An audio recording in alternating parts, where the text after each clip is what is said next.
three twos and ones. You are listening. You are watching. You are observing. You are joining. You are joining. What did we say last week? Hello, saltines. We are here with another of our ridiculous podcast episodes. We love them. We thank you so much for supporting the podcast as always by listening and watching us. We have a lot of listener questions this evening. Yay! And rather than trying to squeeze these in here and there over the next 3 or 4 weeks, I figured it would be good to let's just blast these out, and we're going to make tonight a night for answering questions. Okay. And in the process, we of course will get up to some of our usual foolishness. Shenanigans. I've no doubt. Is that what they're called? Shenanigans. Shenanigans. Okay. Yes. So the first question, if we're going to start, should we start? Go for it. Okay. So the first question comes from our listener, Maddie. I'm just going to read the entire thing. Are we giving names? I'm doing names. Okay. So if you send us questions and you don't want us to use your names, then... Use an alias. Use an alias. Oh, that'd be fun. We could get some cool aliases. That'd be really cool aliases. Give us cool aliases. Though. Yeah. Like, don't be dumb. Yeah, don't do if your Starseed, Earth Flower, Lady Moon, Earth Goddess. Don't do anything like that. I want it to be like...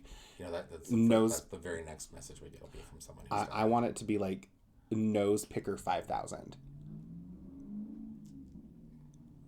What question do you have? So our question comes from Maddie. It's a longer one.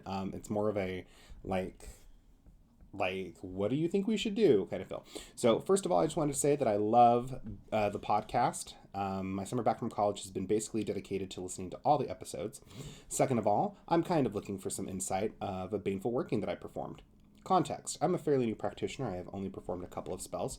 Initially, my working was smaller and probably would be considered a jinx. I used a tag lock, their hair, a piece of paper with their name, my own spit, red pepper flakes, cayenne pepper, and hot sauce. I'm very aware that sounds like it came straight from TikTok, but I'm in a Christian household.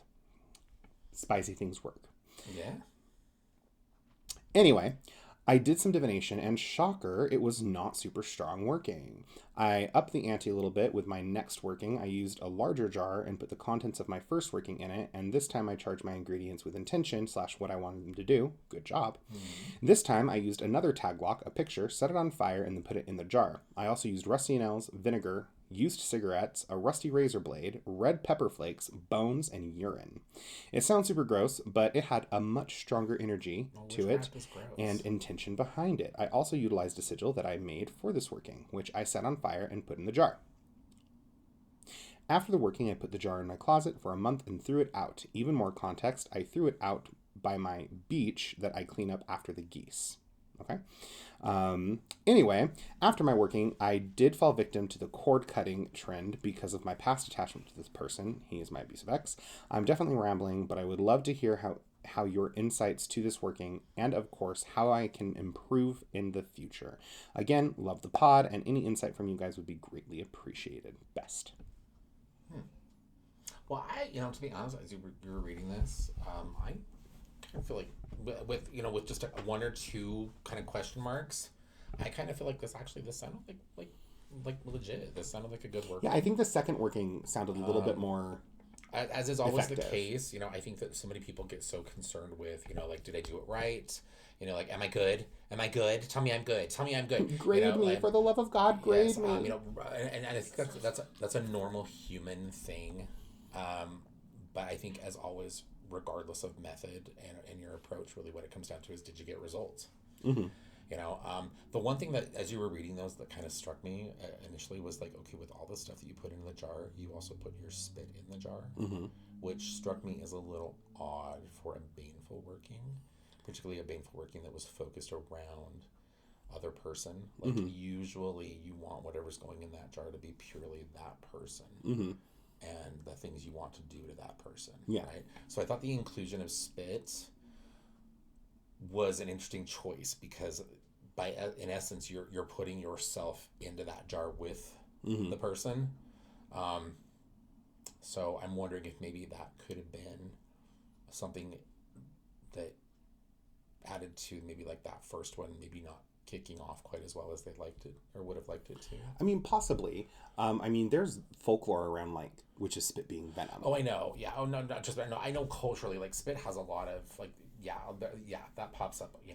But I know that that was one thing that again just kind of hit me.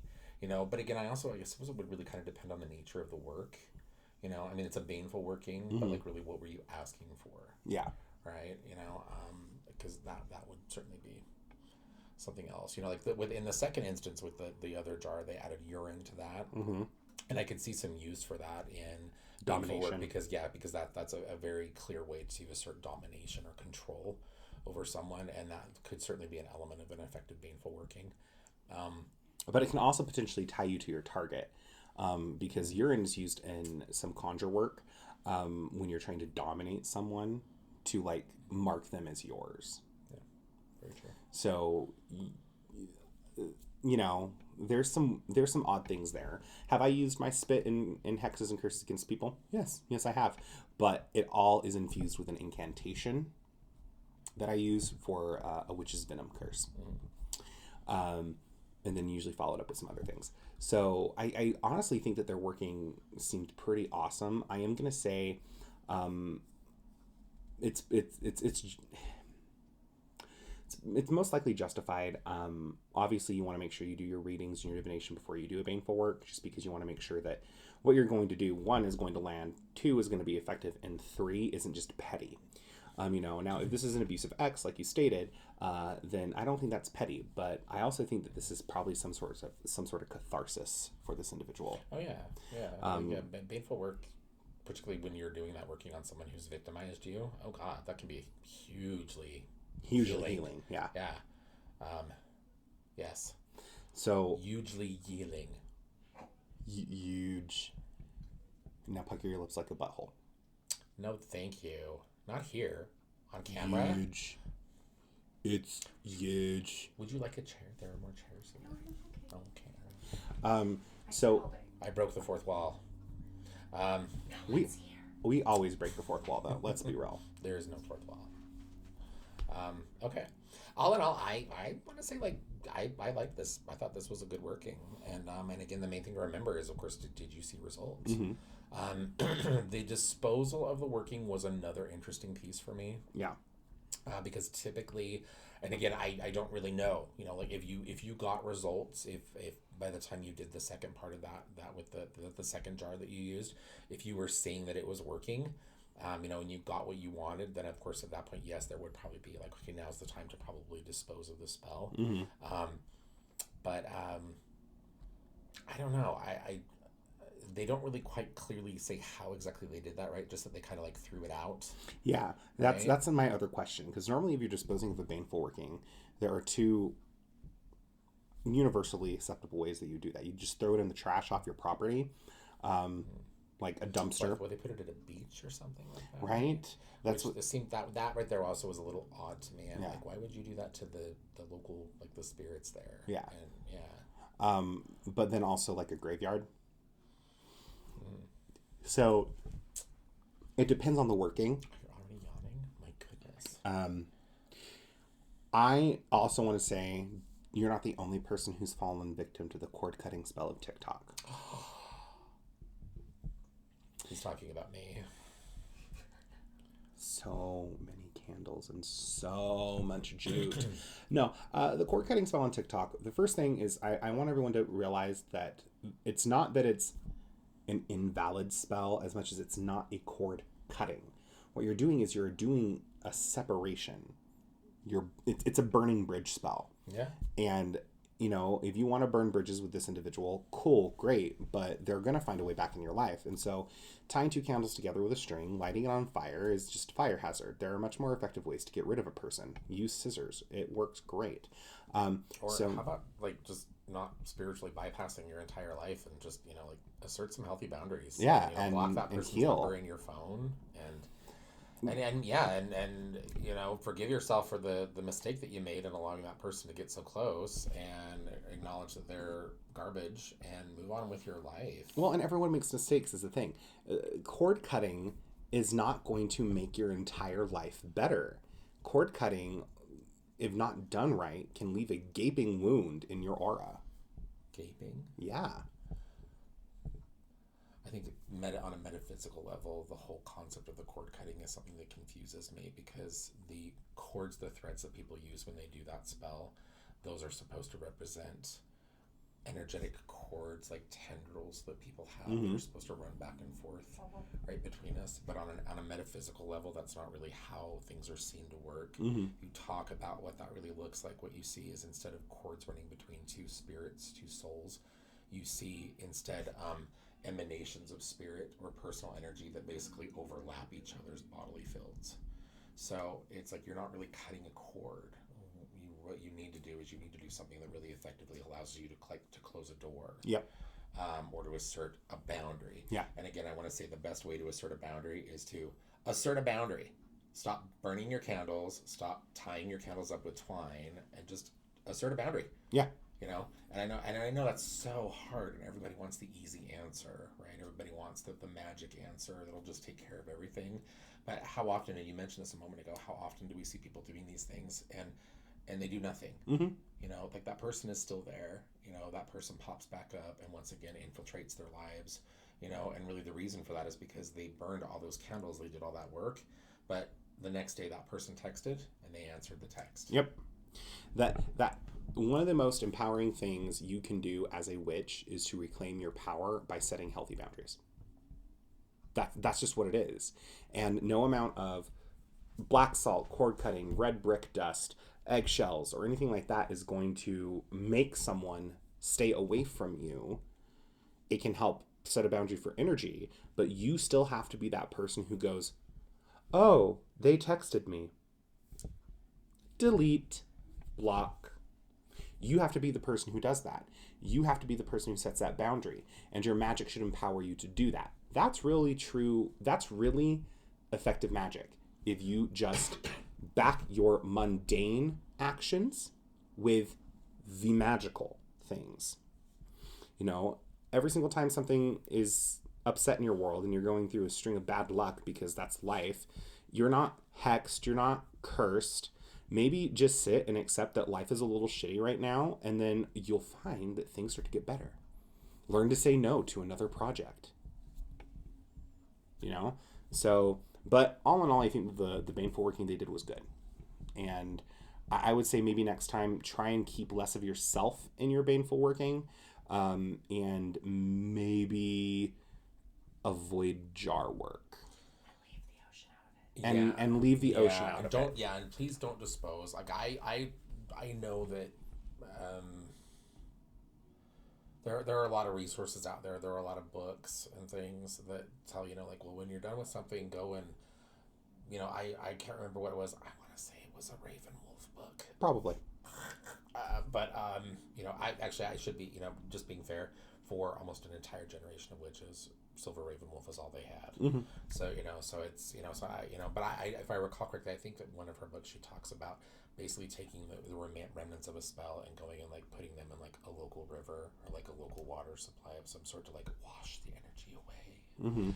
Was kind of the idea. And I remember reading that years ago as a younger witch and thinking, oh my God, why would you do that to the water? And whatever else is in the water, right? Who knows where that water is going to end up? But I know that there are sources out there that say, oh, well, just when you're done, just go and put it out in nature. But you do need to be, considering what it is you've put into that spell. You've got a jar out there now. You put, from what you said, something on a beach, like glass. You put rusty razor blades and nails and all kinds of other biological waste kinds of crap. Even just the red pepper flakes. I mean, you have to consider, once that glass shatters and those things are all over the land there, like, animals that are going to come into contact with that stuff. People who were walking through the area, who knows, who might trip and fall and end up with, who knows, a rusty razor blade in their, their leg. Who knows, right? So do be mindful of those things. But otherwise, yes, I think all the correspondences, the components that they used, I would say, good. Sounds like good work. Yeah. Okay, let's do one of your questions now. Okay, so we have a question from Elle. Okay.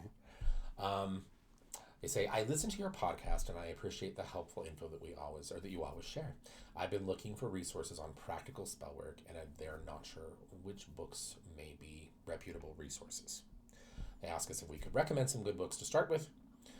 They understand that there are many traditions, but they would also like us to share info on what a spell could look like from start to finish. Okay. Looks like we've got a few different ones here. Let's kind of go through these one by one. Okay, so we've talked about books on the podcast before, and I want to say that practical spell work, ideally, once you've made the commitment to really be like, you want to live your best witch life, you want to really be that magical practitioner of whatever variety or title, right?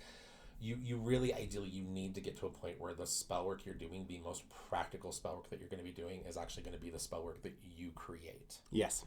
And I know that as somebody who's new or newer to their practice, the idea of sitting down and writing your own spell might seem really intimidating.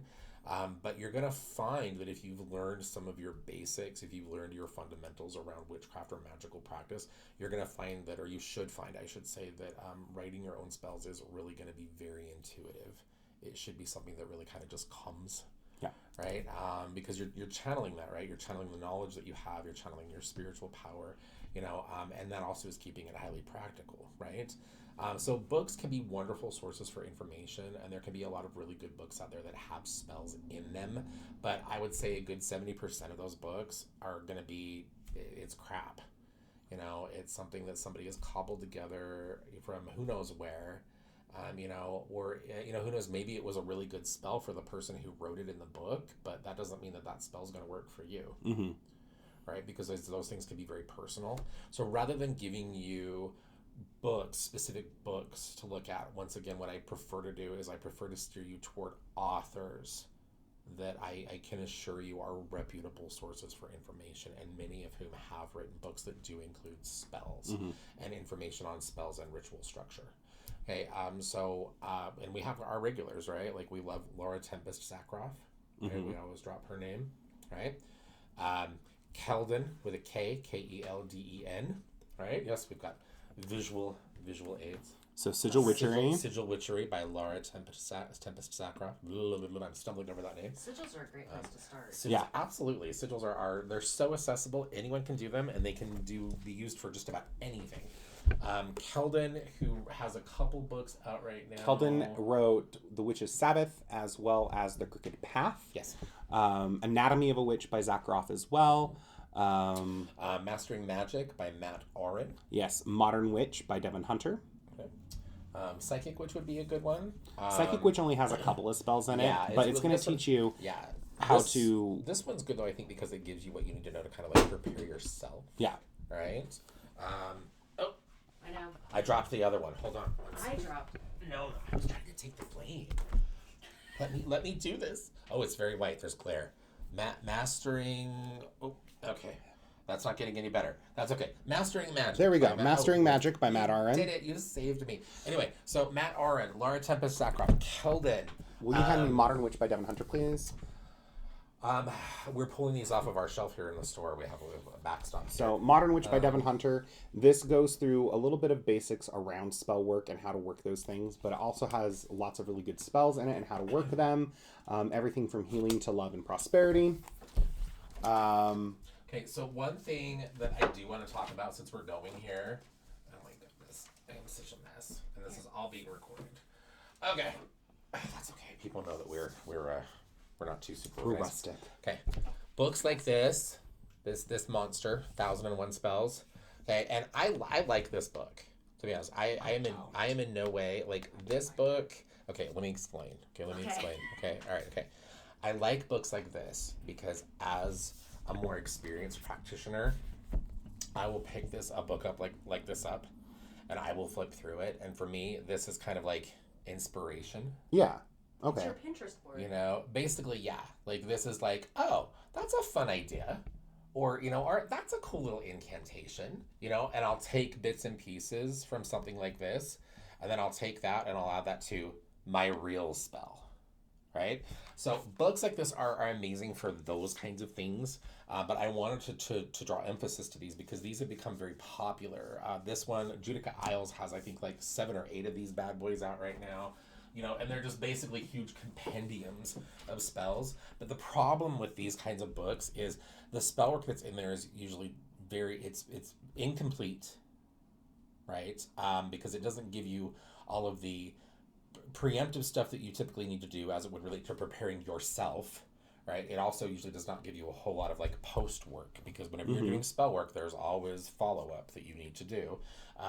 Beyond that, or the purposes of some of the magical materials in there. yeah, It just tells you get these things together, put it in a thing, and do this, and say that's these words. What I was going to say next is that they don't give you the history for why the spell, right? Why the spell, why it works. Why the materials? Why those materials, right? Like, why would you want to use yellow in this spell instead of blue, right? They don't really give you those pieces usually, and so as just like a copy and paste kind of an approach to your spell work, wonderful. But if you're really looking to learn, these are really not going to be good resources.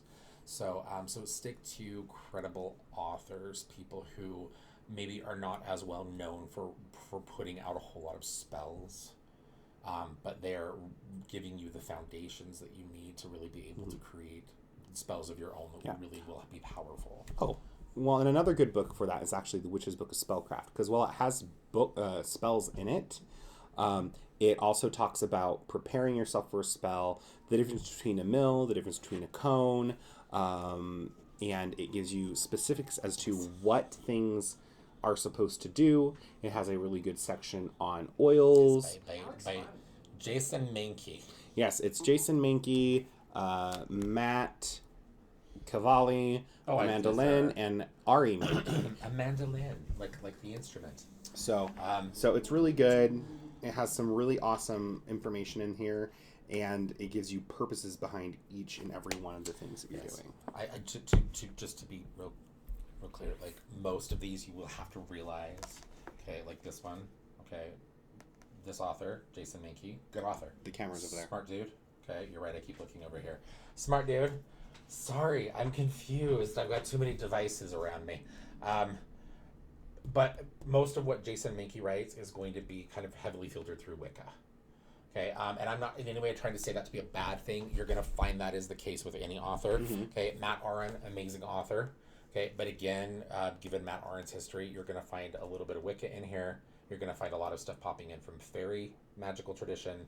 Okay, the same would be true of Devin Hunter. Yes. Okay, the only one I don't really know, like Laura Tempest Zakroff has actually been really good, I think, at not.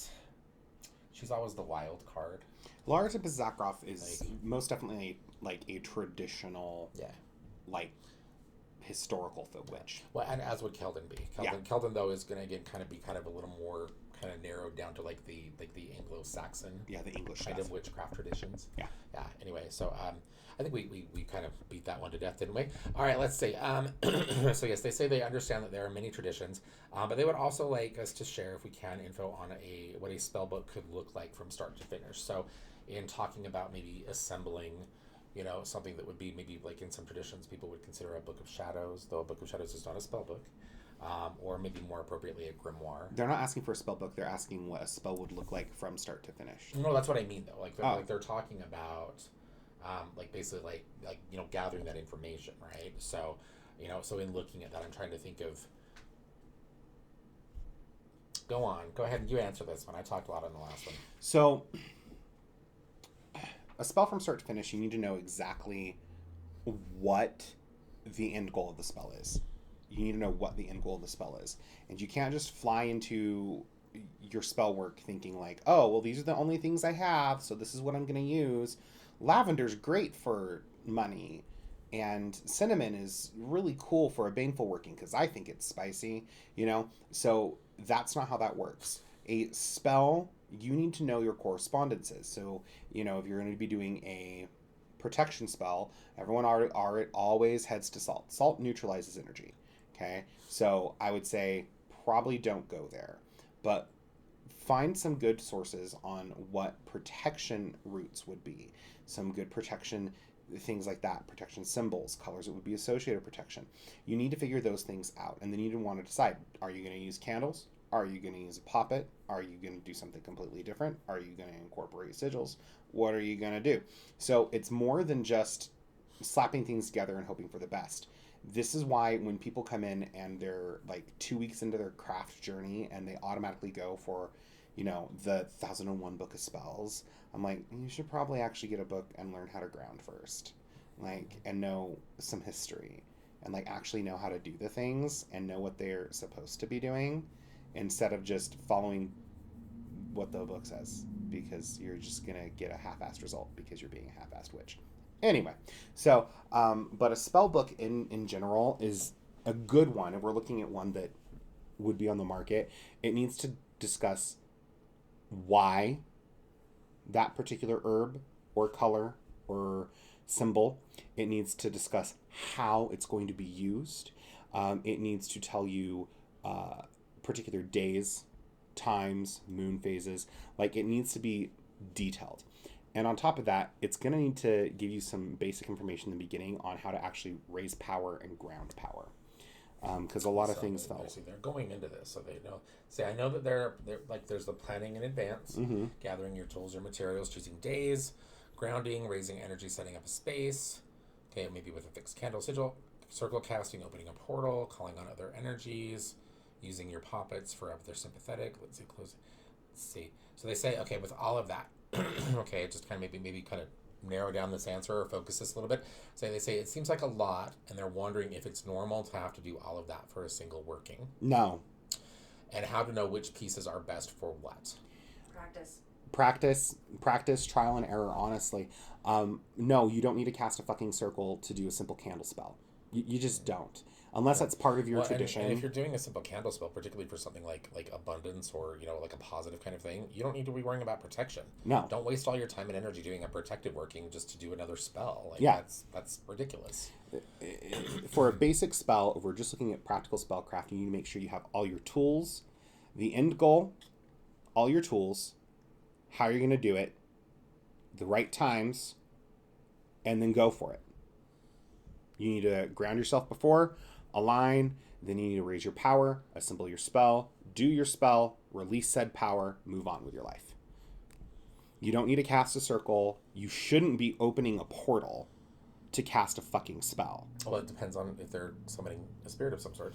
If you're summoning a spirit, though, unless you're summoning a spirit that would require a portal, like a Goetic spirit, if you're just acknowledging your gods or your ancestors, you don't need to open a portal because those spirits are already going to be around you. Okay, so let's do like a steps 1, 2, 3, blah blah blah blah. Okay. So all right, so you want to do a spell, right? You determine a need, right? Your next step should be to do some sort of divination work to determine yes, do I indeed need to do this spell? Because a lot of times we want to do the thing, right? But we don't really need to, right? Who knows? Maybe there's some other mechanism at play that would take care of that for you, right? Or maybe a better spell. Or better working. Or maybe you're not the one that should do the spell. So sometimes maybe in doing divination, it might pop up you're too close to this situation. Your perception's not where it should be. Maybe somebody else should take care of this for you. Yeah. So you're gonna do that. Okay, so you do your divination, your cards, whatever you do, come back and say, okay, yep, spell good.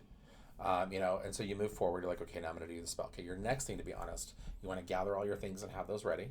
Okay, from there, you want to make sure that you prepare yourself. Okay, and that means that you need to sit and figure out, okay, how, based on what I am asking, what I want to achieve with this spell, how is this ultimately likely to play out in however many possible scenarios, right? Because when you're doing spell work, there's always collaterals. Okay, and you need to also prepare yourself on an energetic level, not just psychologically and emotionally and physically, but on an energetic level. You need to do, if depending on your particular practice, some sort of cleansing. You mentioned energetic work, like grounding, these kinds of things, right? You start your spell. You bring all of your elements in. You do whatever you need to kind of open to officially, basically announce to the world and the universe, I'm doing a spell, right? In whatever sense. Right, you call in any kind of spiritual allies that you might want to work with, right? But you don't need to. You don't. You name and honor any of the things that are of significance. Like if you're working with a particular planetary power, you're working with a particular herb, you want to honor those spirits. Mm-hmm. And a really easy way to do that is to name them in your working. You do the physical logistics of your working, right? And you raise energy. Like you need to raise energy because you need something to kind of like you're not gonna get a rocket into the air unless you've got some fuel and some engines, right? So you need to raise some power, get all that going behind your intent, and then What are some ways to raise power by yourself? movement, dance, Chanting. your body, chanting, moving. Chanting can be helpful, but but I find that chanting, you need to put your body into that Yes. chanting. Like if you're kind of working by yourself. Breath work. One thing I like to do, depending on the nature of the working, is I like to utilize music. Mm-hmm. I'll play music and I'll actually I'll dance and I'll sing with the music, right, to whatever effect. And I choose music that's going to be specific to what it is I'm trying to do the working for, right? Now, when you name an herb or you name that particular thing you're working with, you're not naming it. You're not taking the hyssop and saying, your name is George. That's not what we mean by when we say name. I've been doing it wrong. What you do is you take that herb and you acknowledge its spirit and you give it its job. Hyssop. Your job in this spell is to cleanse and remove any negative energies or spirits or entities that are attached to me or this person or this thing. As you burn and as your spirit is released, I ask that you push any of these things away, purify them, and make me clean. Something like that. Oh. You do your spell. You raise your energy. You direct that intent. You release that. Okay? You, depending on the other logistics of your spell and how you set that up, you then need to make sure that you clear your space. Do not leave old spells and things lying around. That is a bad habit to form. Okay? Take care of any physical objects. I can see that's another question that you have here. We'll get to that one in a moment. Take care of any physical remainders that you have of that spell, right? And try to do so with as much of an idea of ecological friendliness as possible, right? Please do not leave your nasty stuff out in the world, or your spell remnants out in the world, right? And then after all of that's done, you need to ground. And you need to give yourself some time to decompress, and you need to sit and figure that out. You need to sit and kind of meditate on how did that working go? How did that feel, right? Do I really feel like I accomplished something, right? And with a little bit of practice, the answer to that will be yes, you do, because you'll connect. Okay. From there, you need to move on with your life. You need to, once you have completed a spell and you're really done with the work and you've sent that energy out to manifest in whatever way, you then need to step away from that working. Do not hover over your spells. Don't pull cards to see what's happening. No. Don't obsess over it. As soon as you do that, you have shown yourself and any other spirit that was paying attention to that work, you have shown them I don't really believe, I don't really deserve it, I don't really trust, and they're going to be like, well, then never mind, I'm taking back my energy, right? And so you want to be really careful about that. Now, to add to that, you talk about, and you do say you plan on doing your own research, and that's amazing, because the research and the learning should never, ever stop, ever, ever. Okay? Even you've got, who knows, 40, 50, who knows how many years into your practice, you're still learning. You are still learning, absolutely. You should be. If you're not, then shame on you. All right, so they say, can we talk a little bit about how elements affect a spell, e.g. burying a petition in a jar versus burning it? That comes back to correspondences and knowing what your correspondences are. Obviously, if you're burying something in earth is very slow moving, it's heavy, and so it's going to be a slower moving spell versus fire, which is quick. And or a standstill, earth can... Yeah, earth can bind and hold. Yeah. And so you need to know your correspondences with that too, which again brings us back to probably shouldn't be casting spells unless you know your correspondences and how things work together, which again is why you're asking the question. So I don't know. I'm kind of, my opinion on that is a bit different. I'm kind of... No, I agree with your opinion in the you need to go and you need to do these things and you need to make those mistakes. But just because you're doing the thing and you want to get your hands dirty as quickly as possible with spell work, but you don't know what any herb that you're planning on working with does, or any stone that you're planning on working on does, or what color of candle to use, if you need to use a color of candle, what any of the elements are associated with. If you're literally just walking into a metaphysical shop going, I need to do a spell, Well, have you ever done any of this? Have you ever researched any of this? Nope, I'm just going to get a candle in this herb that I'm super drawn to, and we're going to do it. I'm like, okay, well, do you know what your spell's for? It's for money. Meanwhile, they have a black candle, and they're getting, like, you know, fucking agrimony, and you're like, okay, whatever. And the thing They're is going to take those things and they're going to banish the spirit of poverty. you know, if they were smart enough and intelligent enough to actually think about that, then yes. But no, they're just like, I just really like black because it's my favorite color. And agrimony is a funny name, especially its folk name. Cocklebur. Oh my god, that's so funny. I'm going to use that in my spell. You're an artist. And so I've heard different answers on this. Is black a color or is it a tone? It's a value. It's a value? Yeah. Oh god, I haven't heard that one. Okay. There's value, chroma, and like saturation is usually how people are thinking about color at this point because of digital reasons. Oh. That's a much longer discussion. Okay, yeah, You're no, not I will have to, prepared I'll have for to, right yeah, now. I'll have to talk to you about that, okay? Because I've heard that, I was like, I don't know. So, but anyway, back to the subject at hand. You do need to make sure that you know your correspondences a little bit. Obviously, earth, again, can bring things to a standstill, make things very slow. Fire is very transformative, quick. Fire can also be destructive. Air, if you're working with something to release to air, or you're working with the element of air, it's probably going to come quick, but it's probably going to be very disconnected and very weird. Yeah, air's very good for detachment. Yeah, you know, and then water, it's going to be emotional, or it's going to be very psychic and very spiritual. Yeah. So you need to make sure that the things that you're working with, you actually know the correspondences of, so that way you can kind of see how your spell's going to play out. That's why candle magic's so popular, because candle magic is usually going to be quick, it's fairly clean, sometimes, and accessible to everyone. I'll buy that. Okay. So and know they your say- correspondences for spell work. They say thank you for sharing your knowledge. Thank you so much for listening. Yes. And hopefully some of the very sassy information we just gave you is of value. If you don't want sassy, don't listen to the Salty Witches podcast. Fair. As promised salt. Fair enough. Sass and salt are very similar. Okay, so I have two more over here. Okay, I only have one more. Do you want to go next, or we should do another one of these? I'll do one of mine. Okay, you go for it. Okay, so the next one I will sit here and tend my fingers evilly. the next one, this listener's actually sent things into us before. I'm going to call them R. So this question is about an experience that I had. I'm actually currently writing to you via voice text while I'm on a walk. This will be lengthy. I'm sorry. That's fine. Everything is always lengthy, especially on the phone. It's okay. We like that story though. Yeah. I think because that helps us. That gives us context to help us better answer your questions. Yeah. It also gives us a lot of really fun stuff to talk about and gossip about after we get done recording. It also helps bulk Just up the kidding, I'm just episode. kidding. I like the bulking of It's the the episode. fiber. It's the fiber of our Oh my episode. God, it's the fiber of the episode. Anyway, so for a little bit of context, my great-grandpa, or Opa, my family's German, was really, really close to my dad and really close to me. Fun fact, he was in World War II, American side, Is that a fun fact? which I connected with for whatever reason. Well, turns out in a past life, so was I. When he died, on his gravestone, instead of marking it with any sort of religious symbol, he decided to mark it with a sandhill crane, which is native to Florida, where I am. I've always thought about him when I see sandhill cranes, and so I basically said in the open pretty loudly, if you send me a sign, please do so through the sandhill crane so that I would know if it was him. So today, while I'm on my walk, I had a weird sandhill crane experience. I was about to cross the street, and as I was going to walk, I hadn't seen a car, but a family of cranes were crossing the road, which made the car have to stop.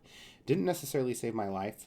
I'm sure the car would have seen me, but prevented an accident. Then I followed the group of them to a pond that I frequent. I had sat there and just watched them.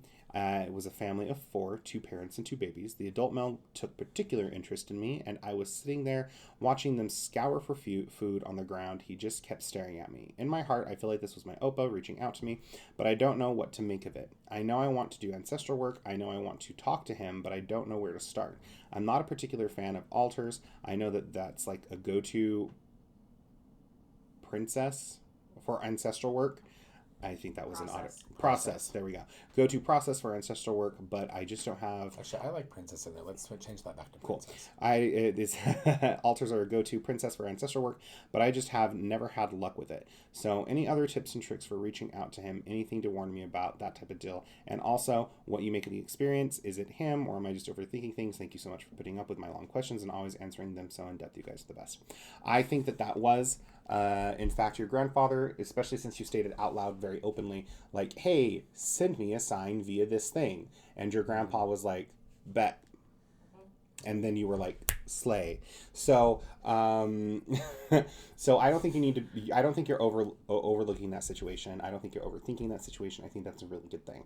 As for ancestral work, I would say an altar. But here's the thing: everyone gets this weird idea when it comes to altars. They have to be this big, elaborate, fancy thing, and they don't. They don't. I guarantee you probably have some sort of family or ancestral altar in your home and you just don't know it because you haven't actually sat down and consecrated it. Do you have pictures of dead family members in your home? Are they all kind of scattered all around, or are they centrally focused in one area? That's okay. But also, not all traditions focus on an ancestral altar. An ancestral altar is going to be very specific to certain traditions, and it's going to be set up in very specific in very certain ways. So you don't actually need to have an ancestral altar. Simply a picture or the ability to just sit and have an open conversation with him or any of your ancestors is going to be good. The only benefit of an ancestral altar is that it's a meeting space, just like an altar for witchcraft is a meeting space between you and your spirits, and it's going to allow you to actually facilitate a deeper connection to not only the ancestors you know, but also the ancestors that you don't know. Did I get it? I think so. What would you like to say? I agree with your assessment of the experience that they related. I think that because you were very specific in what you asked for, and that was something that was a little beyond just like your average, like, you're driving down the street and you look out your window and you just happen to notice like a sandhill crane, on the side of the road, right? There was a little more going on there, so I would agree with your assessment that this, I think, was something that could be spiritually driven. Mm-hmm. As to the comment they made about ancestral altars, I want to remind, we talked about this a few episodes back, but your physical being is an altar, and it's one that has a very direct connection to this spirit on a genetic level, biological, as well as on an energetic level, and so I think it's good. And one thing I would recommend, since you want to establish some sort of meaningful communication with this spirit, is if you've ever considered anything like astral projection or even like lucid dreaming kind of phenomenon, to actually if you can, take a picture of this spirit, and as you go to sleep, sit and focus just visually focus on that picture for a few moments and think of everything you can to conjure emotion, memory around that spirit as you kind of drift off to sleep. That is kind of seen as like a kind of a cheat or a mnemonic kind of a thing that people can do to kind of facilitate direct connection through dream time, which bridges us into subconscious / astral kinds of work or communication. And that could be another effective way maybe for you to establish more conscious communication. Conscious? I mean, I guess in that state you're unconscious, but ideally it would build you up to what I would hope would be more conscious communication with this spirit. That would be one other thing I would recommend. That does not involve altar work. Yeah. So. All right. Cool. Perfect. Let's move on to the rest of your questions. All right. Next one is from Jay. They say, I've been a listener to your podcast for a while now, and one of the episodes raised a question for me. They specified that it was the Spooky Encounters episode, I think, for last Halloween, or during last Halloween. So as a person who is interested in the paranormal, they've always wondered why nothing out of the ordinary concerning spirits has ever happened to them. And they would ask, is it because I wish for something to happen almost excitedly? Like they want that, right? They want it, and that feeling alone, the excitement in them keeps spirits away. Mm-hmm. Are they saying, are they wondering maybe their own psychic senses are just so dull that they just don't feel anything, or potentially is it fear that could maybe somehow be a conduit that were to help certain types. They specify malevolent spirits, but I think we have to be really careful about that designation because a lot of the spirits that we would identify as malevolent spirits really are not. They're just spirits that are very different. Exactly, they're extra spirits. It's just in their nature. So anyway, so to answer some of these, I want to say, first of all, I don't think that the excitement that you approach wanting to have connections with spirits is really an issue. I think if anything, that level of energy, that emotional energy, really could be like a good amplifier for spiritual energy around you. So I don't think that's it necessarily. I also want to say that your as to your senses being dull, maybe I think that most of us, until we actually do a little bit of work, we do some things actively to kind of open up, to develop, to cultivate the types of senses that we need to if we want to be communicating and connecting with spirits. I think that most of us have a little bit of work that we need to do there. I think to be honest, it's truly rare to see somebody born that is just already just primed and wired to just be like the psychic, right? It takes work like anything else. So I don't know about senses being too dull, at least not yours being any duller than anybody else's. I think that most everyone has access to these kinds of experiences, but it does take a bit of work for all of us. And if you haven't really had an opportunity to do anything to develop some of your skill, to develop some things around opening yourself up to spirit interaction, now maybe is the time to start. The final thing that you mentioned is fears, again, specifically being a conduit to malevolent spirits. It is. A lot of spiritual energies will approach us, how to word this? Different types of spirits are going to be drawn to us for different things. And intense emotion is always going to be a lure for spirits. And that can be happiness, that can be grief, and that can be fear. It's all just emotion. It's all just energy, really. So, or a manifestation of some sort of energy, right? A vibration, an aspect of consciousness, whatever you want to call it, right? So I think that a lot of the times most spirits, they don't really distinguish. Like, they're not going to be any more interested in the person in the room that is afraid of them than they are the person in the room that is happy that they are there, right? So I don't think that's it necessarily.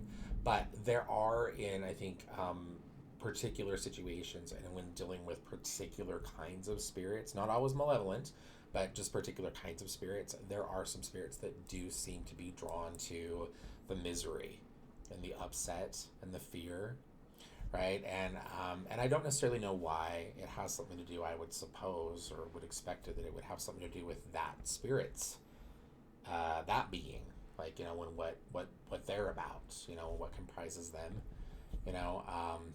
would you say, and this is an interesting question for you, a lot of ghost hunting shows, right? Like paranormal investigators, ghost hunters, they go into these places like old mental hospitals and asylums, sanitariums, prisons, these kinds of places, right? They go into these spaces where you hear stories. Like, historically, there's evidence that, like, over the course of many, many years while that mental hospital was in operation, that the people that were kept there, the people that were there, the patients, the inmates, whatever, that they, a lot of the times they were abused, that they were really treated horribly by the staff, the doctors. A lot of them were, put through all kinds of horribly inhumane therapies and things, right?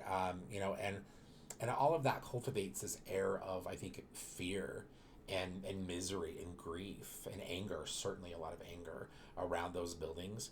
And without fail, every time a ghost hunting team goes into a space like that, that's one of the first things they pick up on, is that just that heavy negative, like, and even the spiritual phenomena that's happening there, like intelligent haunting phenomena, most of the time that does seem to be relatively negative in nature. But I think that's why, is because the living people that have been within that space over so many years, because of the experiences they've been through and all of the upset, the hurt, the anger, the fear, the pain, all these things, that somehow that, like, stamps, like, energetically. Yeah, it stains. There's like, it's like it's in the walls. Yeah. And it's going to attract spirits. The stone tape theory. Exactly. The stone tape theory.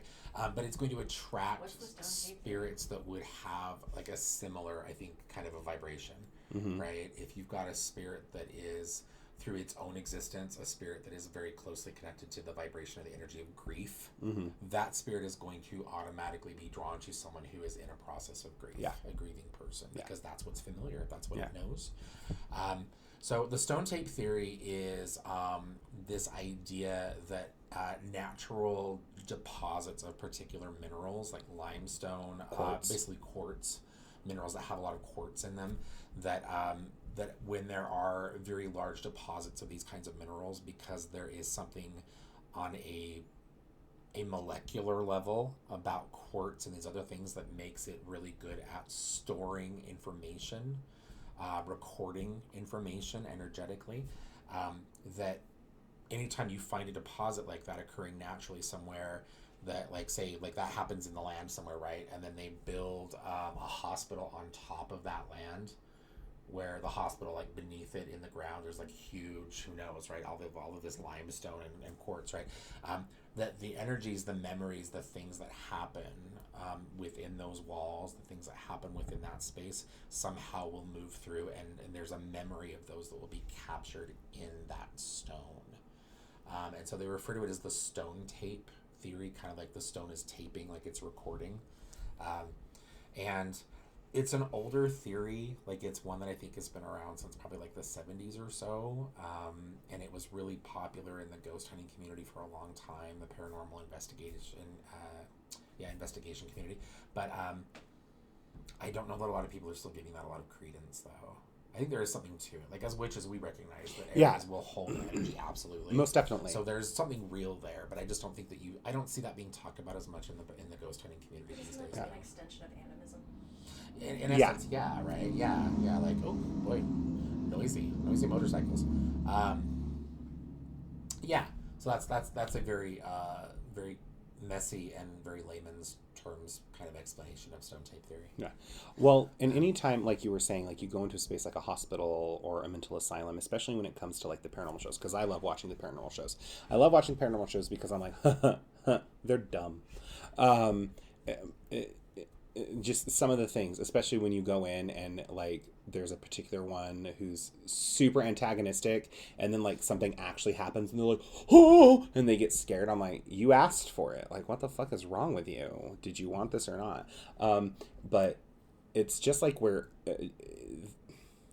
energy stains, it imprints on particular areas, and you can tell in specific areas where certain things have happened.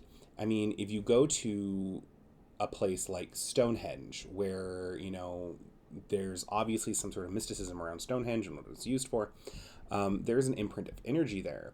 Just like if you were to go to some of the holy wells or the wished wells, where in Cornwall, in Devonshire, there's an energy around them because of what has happened there. Vice versa, if you actually walk into the temple space here, which is our classroom, you can feel a palpable energy because a lot of energy has been worked there. Walking into a space like an asylum, when there's that crazy, frenetic psychosis energy, that is energy that lingers and stays.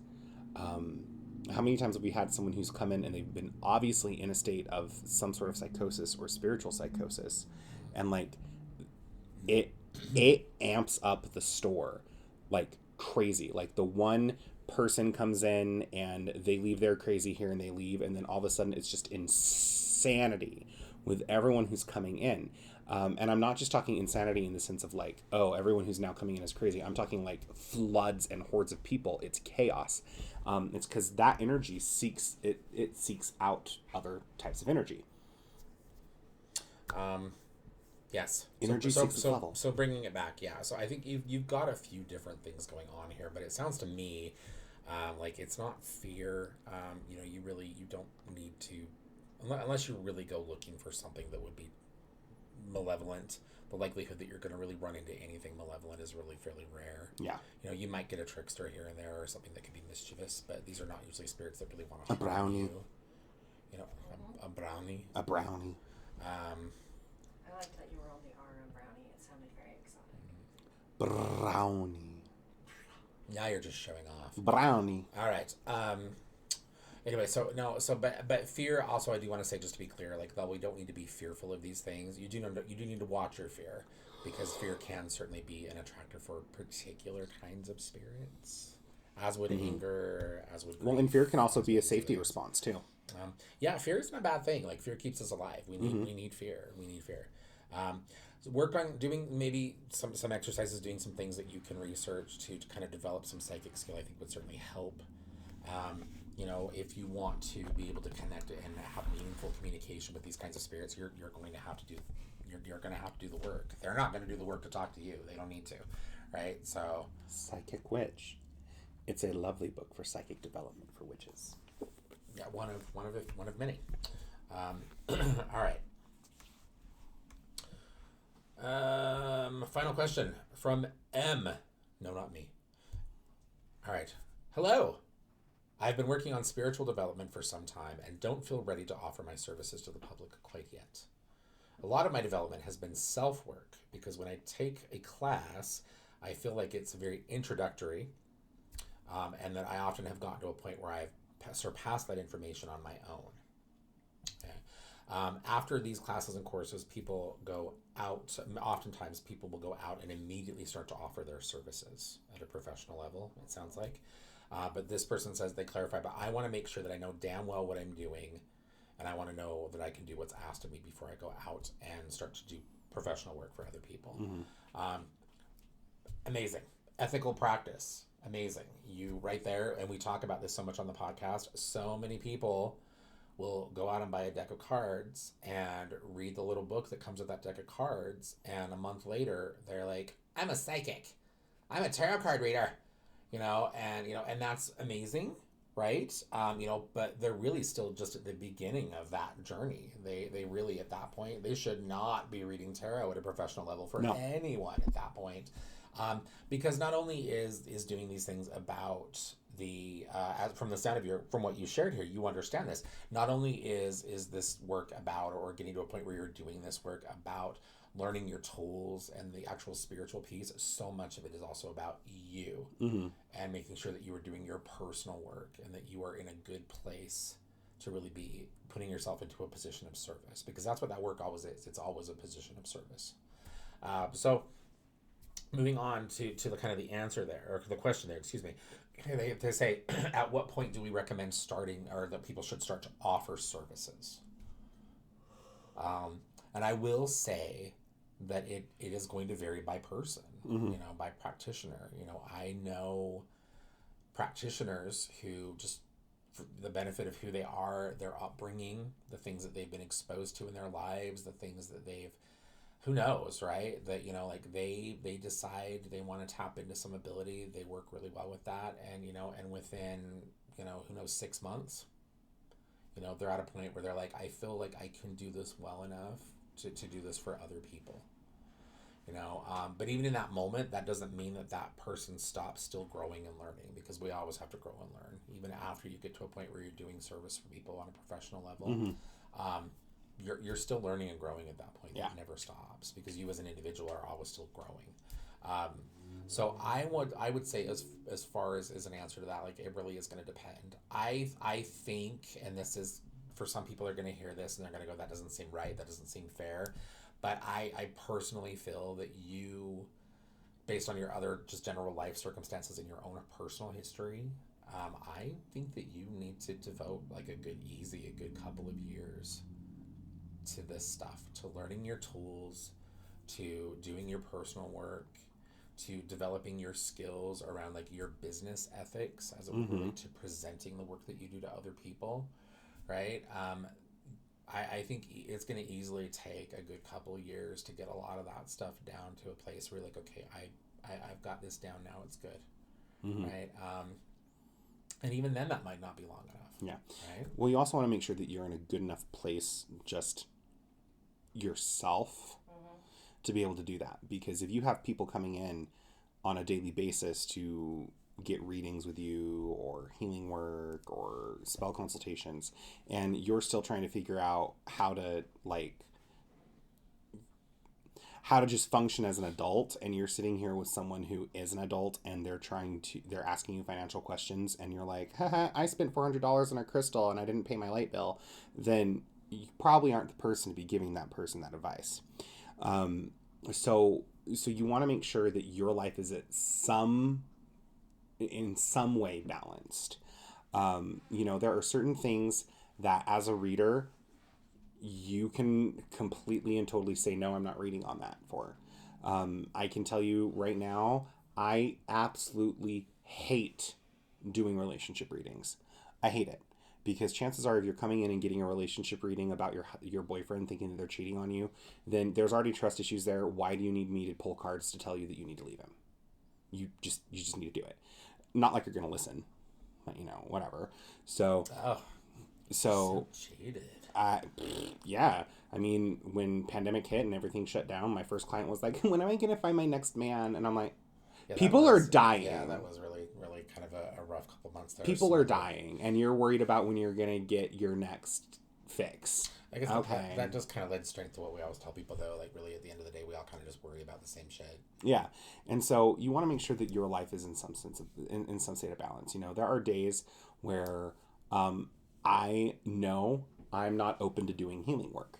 If I'm in a really bad fibro flare, and I'm like, I just am not going to be able to do this, I will tell my client if they show up, I'll say, I'm unable to do healing work for you. I know that's what you booked. So if you'd like to reschedule, we could do that. Or I could try and power through. Or we could pull some cards and actually see, do you need healing work? Or do you just need someone to tell you, like, this is where the bear shit's in the woods? And most of the time, spirit tends to help line you up. And your spirits tend to help make sure that what you're capable of handling is what you're presented with in that day and in that time. So you want to make sure that you're in a somewhat balanced state, which it sounds like you've been doing that. But like Mike said, you need to know your tools. You need to know your tools. I can't tell you how many times I've had someone sit down to do a test read for me, and the first thing they do is they pull the cards and whip out their book. And I'm like, I end the reading right there. That, or I decided to do the dick move and go, put your book away and actually read for me. Well, I need my book. Then you don't need to be reading for other people. Sorry. There are some people that would say that you are being ableist with that perspective. Okay. No, I think that's worth addressing. We talked about if you do not know your tools and you're using your tools to work for other people and you don't know your tools, you probably shouldn't be using your tools that you don't know to work for other people. Well, I think maybe like a more constructive way to address that, because I do agree with you, right? You're not going to become a surgeon until you've effectively learned how to use a scalpel, right? Mm-hmm. I would hope not. Anyway, but I think to answer that, or to address that piece a bit more constructively, I would probably say that if you find, for some reason, if you are someone who wants to do this kind of work, you want to tap into your psychic ability, you want to do this, and for some reason it doesn't matter how much you've tried, you cannot work effectively with the tarot. Ooh, I'm like a spooky ghost. As the light has gotten darker outside, we're like, boom, like bright light. That's okay. That's okay. Just slap some more Vaseline on the lens. Anyway, I think it's probably better to say, like, maybe the tarot, if you've struggled to learn, or if the tarot's that's a beefy fucking divination system, man. I mean, there's a lot going on there, a lot of cards. Maybe the tarot isn't your thing, right? And that's okay. And that's okay. Find something else, right? Something that you don't need to, because that's gonna allow you to work with your own strengths, because you have them, absolutely, mm-hmm. right? A lot of times I think what we perceive as weaknesses are actually the things that are showing us, no, this instead, right? This is your tarot strength, is not the only form of divination. Exactly. There's so many other Reiki's things, not the only form of healing modality. Yeah, right? Or you could be like me and not have to worry about anything because the angels do all the work. Anyway, but I think that rather than focusing on, well, if you can't memorize your tarot, I guess you can't read tarot. I don't know that that's necessarily fair. I think it would probably be more effective to say, maybe you just need to look elsewhere. Okay, well, I'm going to say this. There's a difference between memorization, because you can memorize tarot all day, every day, pull the cards, and not actually give a good reading. Yeah, well, actually, I always tell people, that's the distinguishing thing between a reader and a psychic. Yes. Memorizing cards is different than interpretation. Yes. Exactly. Because in order for you to actually interpret the cards, you have to be intuitive. You have to see what's happening and where the story's at. So yeah, you might have the King of Pentacles. Don't bump the table. You might have the King of Pentacles that has just fallen, And obviously we know King of Pentacles. Ah, yes, money. A man who really knows his worth and like is really good with his money. But then you have all these other cards that are falling around it that are indicating no. No. And then all you're going to do is you're going to have this memorization. You're going to be like, well, these cards mean this. And then you're going to leave your querent with, that made no sense. So it is still up to you to interpret it. So I'm not saying that you need to memorize the tarot cards. Because guess what? I don't have the tarot cards memorized. Really? Yeah, no. I have studied them and I've worked with them. I know their correspondences. I know that pentacles are earth and are usually related to earthly matters. It's so much more than just memorizing that the 3 of Swords means that you're gonna be betrayed. Well, you also have to learn how to apply those things in very different contexts. Exactly. Because you could have someone sitting... Every reading, every question, every client is different. Yes, well, you could have someone sit down who doesn't want anything to do with a relationship reading, and then you're pulling cards that are all like the relationship cards. Chances are it's not going to be about a platonic or romantic relationship. It could be a business relationship or something else, or a relationship with their self or their spirits. Or just like a very transactional kind of relationship. Exactly. So you still need to learn how to interpret them without the book, but you also need to understand like where you're going with it and like some of the correspondences. So this person follows up with a little more conversational piece here. They say that they've been doing this on their own, and the courses that they take and the info that they read is a lot of it coming from the New Age community. Mistake number 1. No, you're good. No, I understand. It's easy to find information coming from the New Age community because they are so loudly proclaiming their ignorance.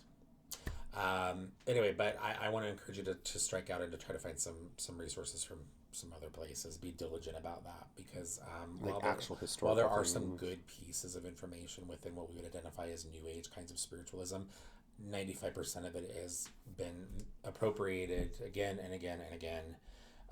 So much of it is rooted in the old philosophies of white supremacy. You know, so much of it is all about spiritual bypass and high vibes only kinds of mentality. And the New Age community has just done so much harm. You're bipolar. You don't need to take your meds. I would just say need in exorcism. the last 60 years or so, the New Age spiritual movement has done almost as much damage to humanity's evolution as Christianity has. I would agree 100%. They're just not as violent.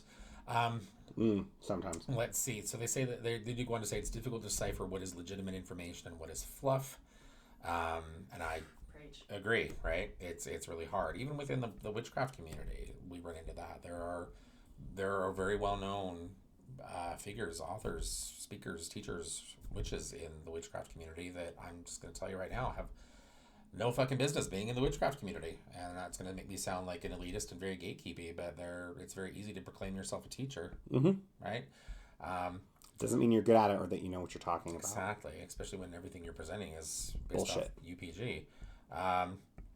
So let's see. So they can say, yes, it's like a double-edged sword, this sometimes for them. Like they want the information, but then they give the information and it's not good information. They don't identify as a witch, but they say that they wish that they had lived in Utah so that they could take courses from this. Good news. A lot of our courses are actually available online. Yes. Fully interactive. Yes, we make a lot of our classes and things available online. So if there's ever anything that you want to do, you let us know. And you've been very good to send your questions and things to the podcast, but you can also contact us at the shop through any of our social media feeds, through our website. You can give us a call and we will happily talk and share information. That's really why we're here. So they feel like they sit kind of in the middle of being a witch and being a light worker. And that's okay. That's not a bad place to be. It actually might balance out a little. I think so. I think that's not a bad place to be, particularly if you are still at a point where you're maybe more eclectic in your approach to your practice. You kind of have to be honest, because being an eclectic practitioner usually removes you somewhat from established traditions, right? Because once you become part of a tradition, you're not really eclectic anymore. Now you're like, boom, now you're locked in, right? So you have to kind of fill those missing pieces. And that's going to be where a lot of the stuff coming from light work and New Age kinds of philosophies is coming from. But again, be very careful there. And they love the podcast. Well, thank you so much. The podcast Yes. loves you as well. Yes, thank you, Saltines. Yes. And that's it. Okay. Well, we answered all listener questions. So what's coming up at the shop if people are interested?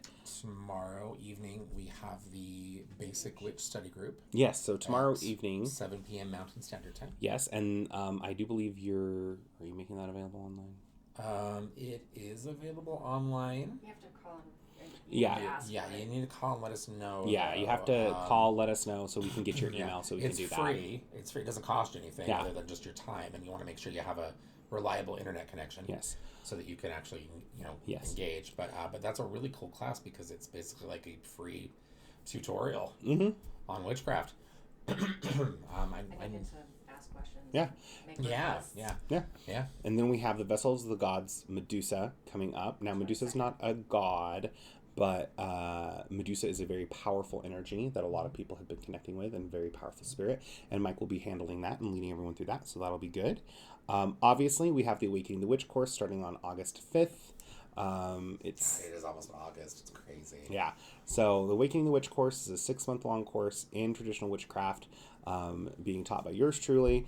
It is available online. Yes, I said that right. It is available online. Yes, you can learn witchcraft online because basically, like on Udemy. no, not like that. Oh. It is fully interactive. It is all that. I record the things to make sure that if you need to, you can go back and look it up. We've had lots of people who have taken this course and really succeeded in it and really enjoyed it. One of which is Frankie Ann Castanea, aka such a name Chaotic dropper. Witch Aunt, who wrote Spells for Change, which is on the bottom Such a- shelf such a between name Stickstones, Roots and dropper. Bones, and the Satanic Bible. There we go. Yes, her another book. So Spells for Change by Frankie Ann Castanea. We love. Good book. Excellent book. Awesome. If you're looking to start your witchcraft journey, this is your book. It tells you so much. It gives you very digestible information along with practical spells that you can do once you're ready. It's just fantastic. And so if you're looking to really get your feet wet into traditional witchcraft and really take that next step, then the Awakening the Witch course is for you. There are limited in-person spots, but there's unlimited online You spots. said that you're looking to get your feet wet in witchcraft. You're like, why would I want to get my feet wet? Witches melt when they And, get and wet. the things your feet would get wet by are probably gross. That's true. That's It's gonna okay. be- It's gonna be fine. a lot of mess. Yeah. That does cost. It is not free. I'm sorry. You will pay for me to be a mentor. That's how that works. So, yeah. And then we have a whole bunch of other stuff coming up in August.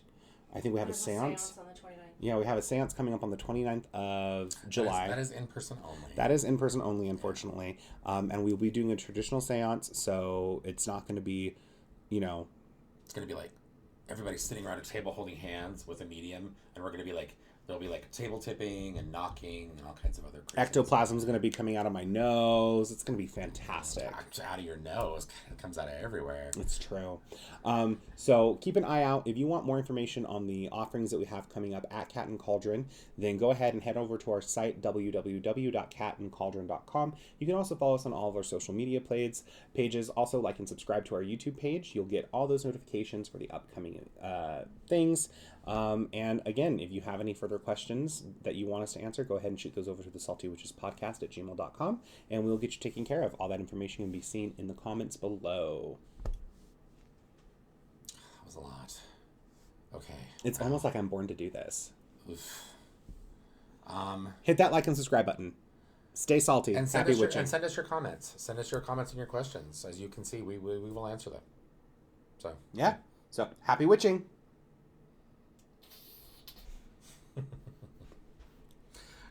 bye, everybody.